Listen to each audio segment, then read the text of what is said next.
ভারতকে চোখের জলে ভাসিয়ে আমরাই হব চ্যাম্পিয়ন। ফাইনাল শুরুর আগেই ভারতকে কড়া হুমকি দিয়ে একই বললেন নিউজিল্যান্ডের ক্যাপ্টেন মিচেল স্যাটনার। খবরের বিস্তারিত জানতে দর্শক ভিডিওটিতে একটি লাইক দিয়ে চ্যানেলটিকে সাবস্ক্রাইব করুন। ভারতের ক্রিকেট সমর্থকদের হৃদয়ে এখনও দগদগে ক্ষতের মতো পোড়াচ্ছে প্যাট কামিন্সের সেই বিখ্যাত কথাটা। 2023 ওয়ানডে বিশ্বকাপ ফাইনালের আগে অস্ট্রেলিয়া অধিনায়ক এক প্রকার হুঙ্কার ছুড়েছিলেন। ফাইনালে ভারতীয় দর্শকদের স্তব্ধ করে দিতে চান তারা, কিন্তু পরে মাঠে সেটা দেখিয়েছেন। আহমেদাবাদের লাখো স্বাগতিক দর্শকের নীল সমুদ্র যেন মহাশ্মশানে রূপ নিয়েছিল। একই ভিন্নতে এবার টি-20 বিশ্বকাপের ফাইনাল গড়াবে আগামীকাল।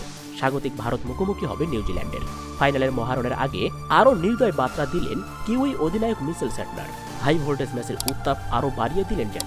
ফাইনালের আগে সংবাদ সম্মেলনে স্যাটনার বলেন, ভারতের সমর্থকদের হৃদয় ভেঙে হলেও বিশ্বকাপ জেতার লক্ষ্য নিউজিল্যান্ডের।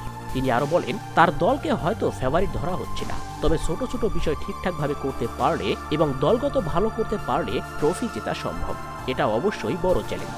সবাই জানে আমরা হয়তো ফেভারিট নই, কিন্তু সেটা নিয়ে আমাদের কোনো সমস্যা নেই। আমরা দল হিসেবে শক্তিশালী পারফরমেন্স করতে পারলে ট্রফি আমরা জিততেই পারি। আর যদি ট্রফি জিততে কয়েকটি হৃদয় ভাঙতেও হয় তাতেও কোনো সমস্যা নেই। এটা অবশ্য ভারতীয় দর্শকদের ইঙ্গিত করেই বললেন।